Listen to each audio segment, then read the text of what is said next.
इनको आप जानते हैं? यह है विभव कुमार, अरविंद केजरीवाल के साथ साए की तरह चलने वाला व्यक्ति। फिलहाल इन्हीं को लेकर चर्चा करने वाला हूं, और चर्चा जो करूंगा वो आदरणीय सुप्रीम कोर्ट के स्टेटमेंट और टिप्पणी को लेकर बात करूंगा कि सुप्रीम कोर्ट ने कौन कौन सी बातें कही, जो बातें कही उससे सीधे झकझोर देता है उस पार्टी को, लेकिन पार्टी है कि उसके कान तक जू तक नहीं रेंगती है। इसी को लेकर बात करूंगा, चिपक कर देखिएगा, आप वीडियो को जमकर शेयर कीजिएगा ताकि हौसला मिलता रहे। नमस्कार, आप देख रहे हैं तिवारी भैया, मैं हूं वेद प्रकाश। दरअसल विभव कुमार अरविंद केजरीवाल के हमसफर, मतलब अरविंद केजरीवाल के साथ कदम से कदम मिलाकर चलने वाला यह व्यक्ति है ये। लेकिन स्वाति मालीवाल जी के मामले में यह फंसा हुआ है, और जब स्वाति मालीवाल जी का मामला आया था सामने, तो उस समय तक अरविंद केजरीवाल इसको अपने साए की तरह, अपने छाया की तरह लेकर घूम रहे थे, कुछ तक नहीं बोला। अंदाजा लगाइए कि कितना ढीठपन था, लेकिन स्वाति मालीवाल को खड़ी खोटी सुनाई गई। लेकिन वैभव कुमार को, ये देखिए तस्वीरें, वैभव कुमार को साथ में लेकर घूमा जा रहा था, कभी नागपुर, कभी इधर, कभी महाराष्ट्र, कभी उधर। लेकिन जब मामला सामने आया कि मारपीट का, और वो भी वैभव कुमार शामिल है, ये मैं नहीं कह रहा हूं, ये स्वाति मालीवाल का स्टेटमेंट है, तब तक लेके घुमा गया है, उसको हटाया नहीं गया है। स्वाति मालीवाल ने कार्रवाई करने की धमकी दी, कार्रवाई की, और दिल्ली पुलिस ने कार्रवाई की, तब ये जेल के अंदर गया। लेकिन आम आदमी पार्टी ने इसका हाथ पकड़ के, इस व्यक्ति का हाथ पकड़ के ये नहीं कहा कि दिल्ली पुलिस पकड़िए इसको, लेके जाइए। इसने महिला का अपमान किया है, लेकिन ये नहीं किया, उसको तोड़ मरोड़ के घुमाया जा रहा है। ऐसा नहीं था, वैसा नहीं था, वीडियो में नहीं था, दूर था, पास में था, घोपचे में बैठा हुआ था, इधर बैठा हुआ था, इस तरह की तमाम बातें कही जा रही थी। लेकिन आदरणीय सुप्रीम कोर्ट ने, लेकिन उस व्यक्ति पर कार्रवाई नहीं की गई, लेकिन दिल्ली पुलिस कार्रवाई की, और धीरे धीरे मामला कोर्ट के दर तक पहुंचा है। और जब कोर्ट के दर तक पहुंचा है तो जमानत चाहिए था इस जनाब को, लेकिन आदरणीय सुप्रीम कोर्ट ने जमानत को खारिज कर दी, और साथ में बहुत ऐसी बातें कही है जिसे आम आदमी पार्टी के तमाम वो नेताओं को गिरेबान में झांकना चाहिए कि किस व्यक्ति को पाल रखा है आप लोगों ने, जो मुख्यमंत्री आवास में उसी पार्टी के सांसद के साथ दुर्व्यवहार किया था। अब सुप्रीम कोर्ट ने जो बातें कही है वो बतला देता हूं, उसके बाद चर्चा में और आगे जाऊंगा।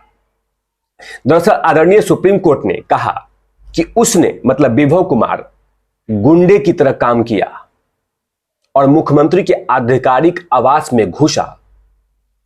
उसने तब भी महिला पे हमला किया जब उसने अपने शरीर स्थिति बता दी थी। कोर्ट ने पूछा कि एक महिला पर इस तरह का हमला करते हुए शर्म नहीं आई तुम्हें? फॉरगेट इट, मतलब भूल जाइए कि सांसद है, एक महिला के साथ इस तरह का दुर्व्यवहार। आदरणीय सुप्रीम कोर्ट ने गुंडे शब्द का इस्तेमाल किया कि गुंडे को पाल रखा है आपने। अब अंदाजा लगाइए, आप तमाम दर्शक, जनता जनार्दन है, कि एक सांसद, मैं सांसद इसलिए कह रहा हूं कि एक सांसद के साथ इस तरह का दुर्व्यवहार होता होगा, तो अंदाजा लगाइए कि बाकी के साथ क्या क्या होता होगा। कैलकुलेशंस कर सकते हैं आप जनता जनार्दन है। सोचिए, एक सांसद के साथ इस तरह का दुर्व्यवहार होता है, और सांसद का गुनाह यह था कि वो सवाल पूछने गई थी, थोड़ा सा नोकझोंक हुआ था, और सवाल पूछने का सजा ये मिला कि उसी का सेक्रेटरी जो हमसफर है वो इस तरह का घटना करता है जिससे समाज तार तार हो जाती है। अब वो भी मुख्यमंत्री आवास, जहां से लोगों को न्याय मिलता है, न्याय की कुंजी लिखी जाती है, न्याय की कहानी रची जाती है, और उसके साथ इस तरह का दुर्व्यवहार होता है। तभी तो आदरणीय सुप्रीम कोर्ट ने गुंडे शब्द का इस्तेमाल किया। क्या माफी मांगेंगे अरविंद केजरीवाल कि फिलहाल तो अभी जेल में चक्की पीसिंग कर रहे हैं? क्या तमाम वो आम आदमी की पार्टी के नेता माफी मांगेंगे स्वाति मालीवाल से कि हमने उस दौरान में जब ये घटना सामने आया था वैभव कुमार का, हम लोग गुणगान कर रहे थे, आम आदमी पार्टी गुणगान कर रही थी, ऐसा कुछ नहीं हुआ था, ये हुआ था, वैभव कुमार ऐसे गया था, सेविंग कराने गया था, वो नहीं था, कोने में बैठा हुआ था, न्यूज़पेपर पढ़ रहा था, इस तरह के तमाम पता नहीं क्या क्या बोला गया था। लेकिन सुप्रीम कोर्ट ने झकझोर कर रख दिया। आगे आदरणीय सुप्रीम कोर्ट कहते हैं, जस्टिस दीपांकर दत्ता, जस्टिस सूर्यकांत और जस्टिस उज्जवल भुइयां की बेंच ने गुरुवार को वैभव कुमार की जमानत याचिका सुनवाई की और वैभव कुमार की ओर से पेश वकील अभिषेक मनु सिंघवी ने अपने मुवक्किल को राहत देने की मांग करते हुए कहा कि शिकायत के 3 दिन बाद दर्ज की गई है। उन्होंने भी कहा कि मालीवाल के आरोप मनगढ़ंत और झूठे हैं। कोर्ट ने कड़ी फटकार लगाते हुए कई टिप्पणियां की। अदालत ने दिल्ली पुलिस से जवाब मांगा है। सोचिए जज साहब ने आगे क्या कहा। जज साहब ने कहा कि यह हत्या का मामला नहीं है।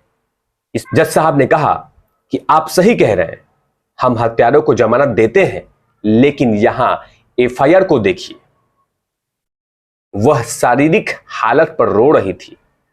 क्या आपको ऐसा करने का अधिकार है? यदि इस तरह का व्यक्ति गवाहों को प्रभावित नहीं कर सकता तो कौन करेगा? क्या आप मानते हैं कि ड्राइंग रूम के मौजूद कोई उसके खिलाफ बयान देगा? क्या ऐसा करते हुए शर्म नहीं आई? सोचिए कि आदरणीय सुप्रीम कोर्ट ने वैभव कुमार को क्या कहा कि जमानत दे दो ताकि बाहर निकलते ही वो तमाम चीजें खत्म कर दे, एविडेंस खत्म कर दे, और आपको लगता है कि वो खुले में बाहर आएगा तो उसको वो उसके खिलाफ कोई बयान देगा? कड़ी फटकार लगाई है। लेकिन इंडी अलायंस के कोई भी बड़े नेता ने इस घटना पे अरविंद केजरीवाल से सवाल नहीं पूछा कि अरविंद केजरीवाल जी, स्वाति मालीवाल से माफी मांगी, क्योंकि आपका कर्मचारी था, आपका सहयोगी था, आपका पीए था, आपका असिस्टेंट था। लेकिन नहीं, ये तो इंतजार कर रहे थे कि नरेंद्र मोदी, अमित शाह और आरएसएस के ऑफिस में इस तरह की घटना होती तब खबर बनती है। क्या चिलगोजे मीडिया, क्या सुसु मीडिया अरविंद केजरीवाल से सवाल पूछेगी कि क्या आप इस मामले को लेकर माफी मांगेंगे? नहीं। हो हल्ला तब होता कि यह देश के प्रधानमंत्री नरेंद्र मोदी के ऑफिस में होता, तब यह हो हल्ला होता, नारी सुरक्षा को लेकर चर्चा की जाती देश में। लेकिन स्वाति मालीवाल के मामले में मुंह में सीमेंट का घोल डला हुआ है। आप इस तमाम मामले पे क्या सोचते हैं? कमेंट सेक्शन में जरूर लिखिएगा। तब तक के लिए आप देखते रहिए तिवारी भैया। मैं हूं वेद प्रकाश, कैमरामैन ध्रुव लाठी के साथ।